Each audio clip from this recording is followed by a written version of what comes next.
আসসালামু আলাইকুম রহমতুল্লাহি ওয়া বারাকাতুহু।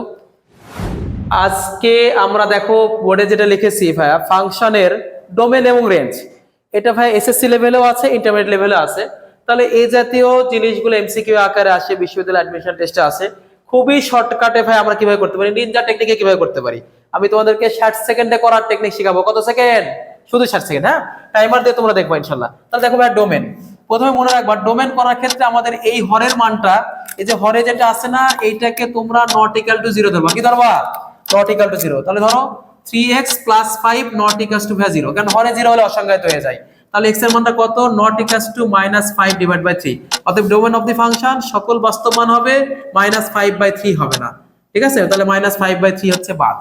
ওকে, কারণ -5/3 বসে দিয়ে অসংজ্ঞায়িত হয়ে যাবে। হ্যাঁ, এরপরে ভাই range of the function. Range করার শর্টকাট আছে যে এখানে রেঞ্জ অফ দি ফাংশন এই লব বাই হর আকারে যখন থাকবে তখন কেমন হবে? এখানে আমরা লিখবো ভাই লবের x এর সহগ। লবের কি ভাই?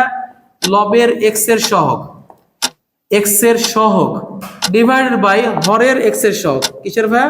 হরের x এর সহগ। আর এটা কিন্তু ভাই অবভিয়াসলি চিহ্ন সহগ।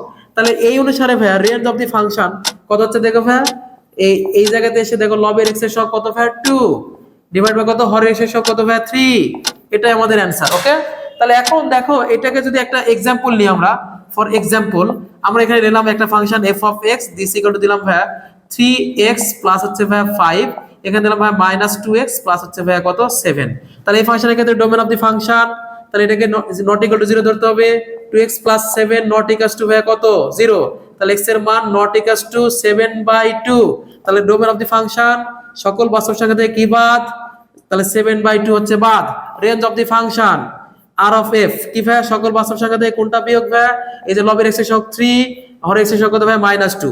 এই মাইনাসটা আমরা এই জায়গায় দিলাম। ওকে, বাস, this is our required answer. তাহলে ডোমেন রেঞ্জ নিয়ে আমাদের আর দুশ্চিন্তা নেই ইনশাআল্লাহ। হ্যাঁ, ওকে।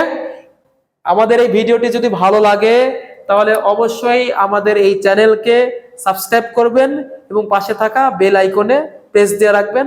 সব সময় আমি আপনাদেরকে এইভাবে শর্টকাট ভিডিও দিতে থাকবেন ইনশাআল্লাহ, আপনারা শিখতে থাকবেন। আসসালামু আলাইকুম ওয়া রাহমাতুল্লাহি ওয়া বারাকাতুহু।